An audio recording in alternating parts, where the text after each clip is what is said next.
Students, today we are going to start notice writing. Very simple topic. Notice आप सब जानते हैं क्या होता है, बहुत सारे तरीके के नोटिस आते हैं. लेट अस स्टार्ट कि किस किस टाइप के नोटिस होते हैं. So what are the objectives.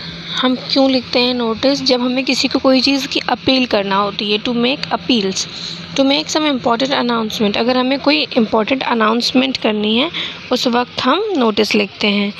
To invite, हमें किसी को इनविटेशन देना है, किसी चीज़ के लिए इनवाइट करना है तो देते हैं. और टू इंस्ट्रक्ट, किसी को हमें कोई इंस्ट्रक्शन देना है तब हम इन बेसिस पे हम अपना नोटिस लिखते हैं. अब नोटिस लिखते वक्त इसका फॉर्मेट क्या होना चाहिए, इसमें फॉर्मेट बहुत ज़रूरी है. तो फॉर्मेट को ध्यान से सुनना.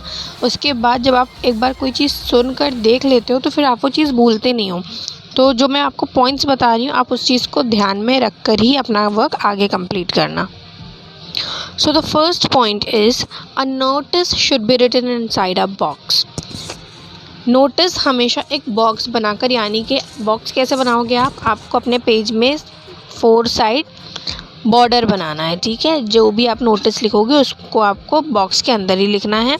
The word notice should B mentioned. और जब आप नोटिस लिखोगे तो ये जो नोटिस वर्ड है ये किस तरीके से कहाँ पर आना चाहिए वो मैं बताऊंगी. लेकिन पहली चीज़ आपको ये बात याद रखना है कि बॉक्स बनाना ज़रूरी है. बॉक्स के हाफ मार्क्स होते हैं.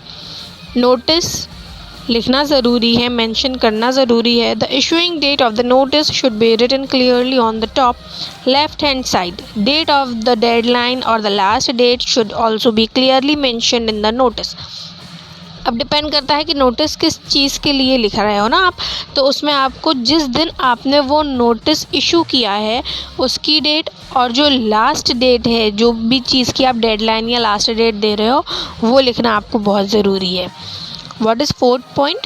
A notice must contain a relevant heading that catches attention.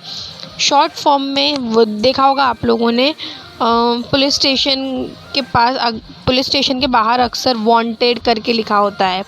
Station वगैरह में आपने देखा होगा मिसिंग लिखा होता है अगर कोई खो गया है तो. यानी कि उस हेडिंग को देखकर हमें ये पता चल जाता है कि ये नोटिस किस चीज़ के रिलेवेंट है, तो वो चीज़ बहुत ज़रूरी है. The name and the designation of the issuing authority should be mentioned in the end. और किसने, वो बोलते हैं ना, किसने प्रचार किया है, किसने भेजा है वो, यानी किसने कहा है, अथॉरिटी कौन है उसका, डिजिग्नेशन कौन है उसका, वो लास्ट में मेंशन होना बहुत ज़रूरी है. The message of the notice should always be formal, brief and clear. और ये बहुत लेंदी नहीं होता, इसको बहुत ब्रीफली लिखा जाता है, क्लियर लिखा जाता है और इसमें एकदम फॉर्मल लैंग्वेज यूज़ की जाती है. ठीक है. Information should not be repeated. जो इन्फॉर्मेशन है वो बार बार रिपीट नहीं होना चाहिए. एक बार ही आपने एक बार बता दिया क्या लिखना है आपको, उसके बाद आप दूसरी बार वो चीज़ यूज़ नहीं करेंगे.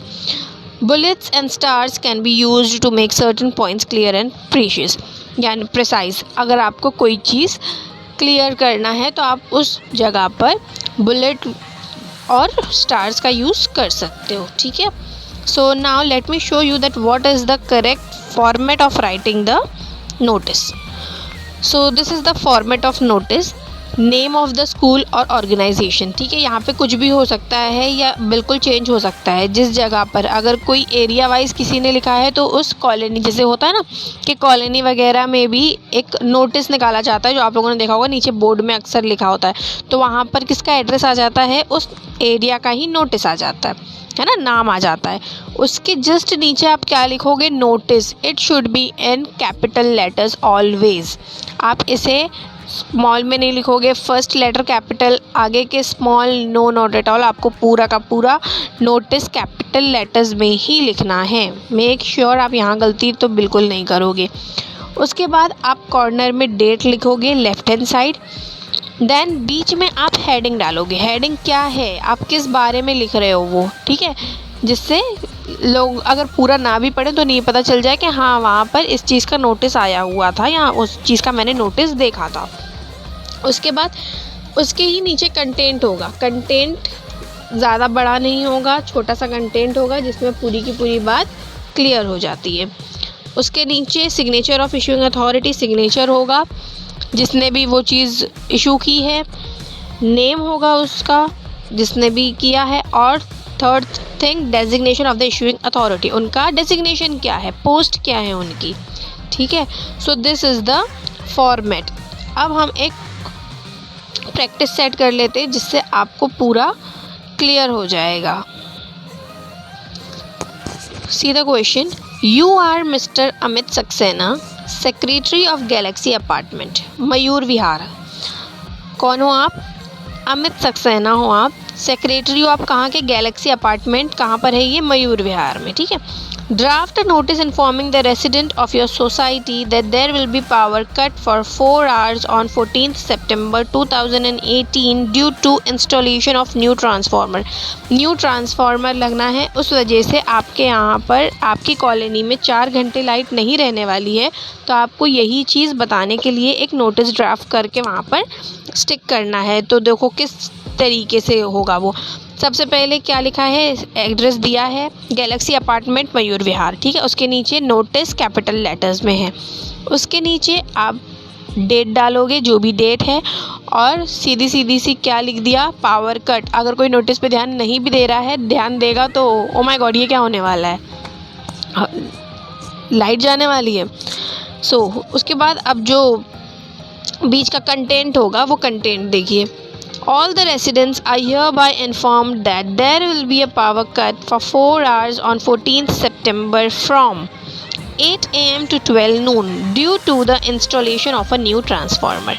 देखा, जितना क्वेश्चन में दिया था उससे ही हमारा पूरा नोटिस बन के तैयार हो गया। सिर्फ क्या ऐड हुआ कि टाइमिंग हमने ये बता दिया है ना, और स्टार्टिंग का तो सेम होगा, all the residents are hereby informed that, ये तो इन्फॉर्म करना ही है आपको। इस तरीके से आपका ये पूरा कंटेंट तैयार हो गया।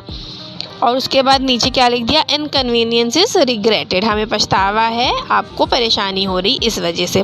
उसके नीचे अमित सक्सेना, नाम क्या है, अमित सक्सेना है, और who is he is, designation क्या है उनका, ही इज़ अ सेक्रेटरी।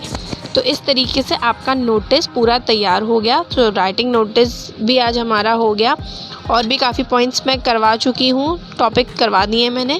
आप मेरे चैनल पे प्लेलिस्ट में जाकर लैंग्वेज पार्ट है एक, आप उसमें सारे लैंग्वेज पार्ट्स देख सकते हो। और वैसे भी मैं गुलमोहर के क्वेश्चन आंसर्स एक्सप्लेनेशन देती रहती हूँ, तो आप सबका मैंने अलग अलग प्लेलिस्ट बना दिया है। You can go and check it out. Thank you for watching.